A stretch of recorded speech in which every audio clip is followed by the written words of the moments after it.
Hello, dear students. So now today we would move ahead in this first chapter of class 10th political science, that is power sharing.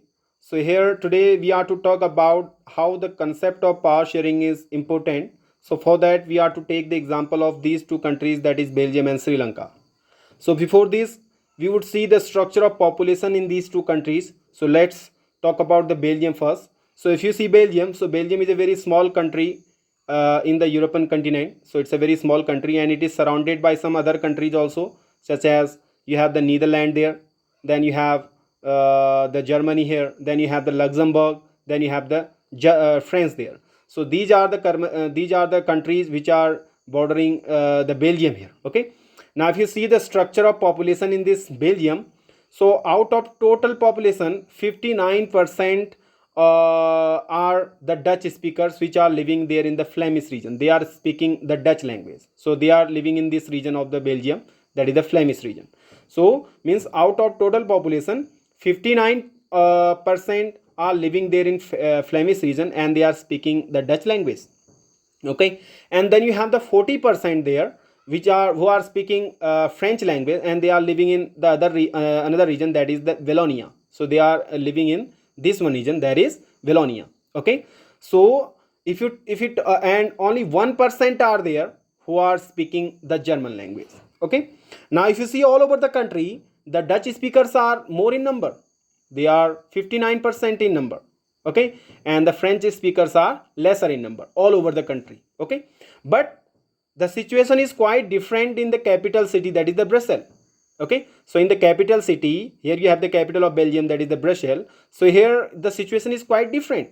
If you talk about the capital city Belgium, sorry, Brussels, so here in Brussels you have, out of the total population in Brussels, 80% are speaking the French language, that is bonjour. Okay, so total 80%, out of total 80% are speaking the French language and only 20% are there who are speaking the Dutch language. So this is the scenario in the capital city of the Belgium, that is the Brussels.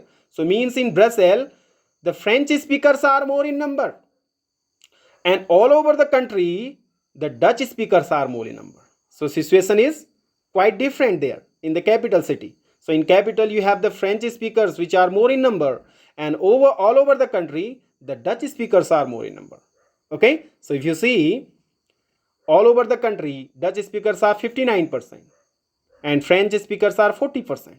If you see, if you talk about the capital city, so 80% are there who are speaking the French language and only 20% are there who are speaking the Dutch language. So this is the scenario in the capital city there. Okay, so due to this there was some tension between these two countries because the French people were rich and powerful also. So they were trying to suppress the Dutch speakers. Okay, why? Because they were powerful. Okay, so the Dutch, due to this the Dutch speakers has got some educational rights and economic development, but later they have got this. Okay, so due to this there was some tension between these two countries. Are you getting it? Now let's talk about the another country, and let's talk about the structure of population in another country, that is Sri Lanka. Okay, now if you see, this is Sri Lanka, very near to India. So it's an island nation, means surrounded by water all over. Okay, and it is very near to the Tamil Nadu coast of India. Okay, now if you see the structure of population in Sri Lanka, here you have, out of total population 74% are there who are speaking the Sinhala, who are Sinhala speaker. Okay, so out of total 74% are Sinhala speakers, means they are in majority in Sri Lanka, and only 18% are there who are the Tamil speaker.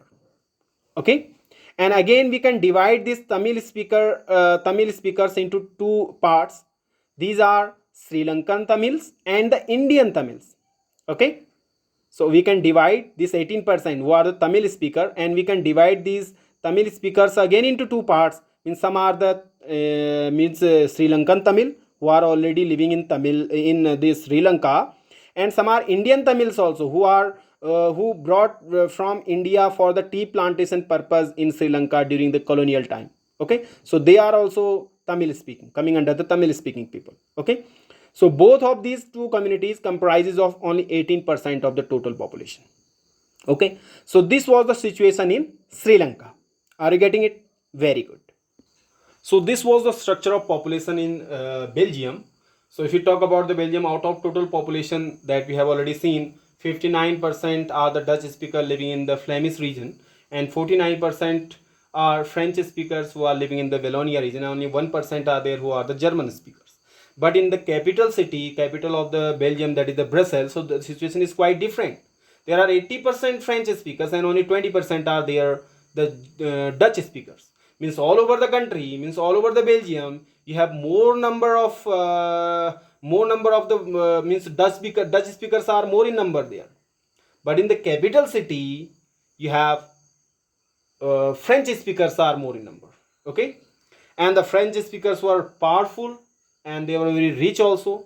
So they tried to suppress the educational rights and some economic development related rights of the Dutch speakers. So due to this, there was tension between these two communities during the year of 1950s and 1960s.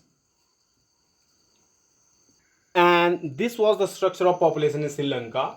So means out of total population, 74% were Sinhala speakers that we have already seen, and 18% were Tamil speakers there. Okay, and again the Tamil community is again divided into Sri Lankan Tamils and the Indian Tamils. Sri Lankan Tamils means they were 13% in number, and remaining 5% were Indian Tamils. Indian Tamils means who were brought from India to Sri Lanka for tea plantation during the colonial times. Okay, so they were only 5% in number. So this was the structure of population in Sri Lanka. So there was again tension between the Tamil and the Sinhala speakers. Okay, because as the Sinhala were in majority there and the Tamil were in minority, so again there was some tension between these two communities. So we would understand, we would see the how the power sharing took place in Belgium and in Sri Lanka in the lecture set. Till then, stay tuned and keep watching. Thank you. Have a good day.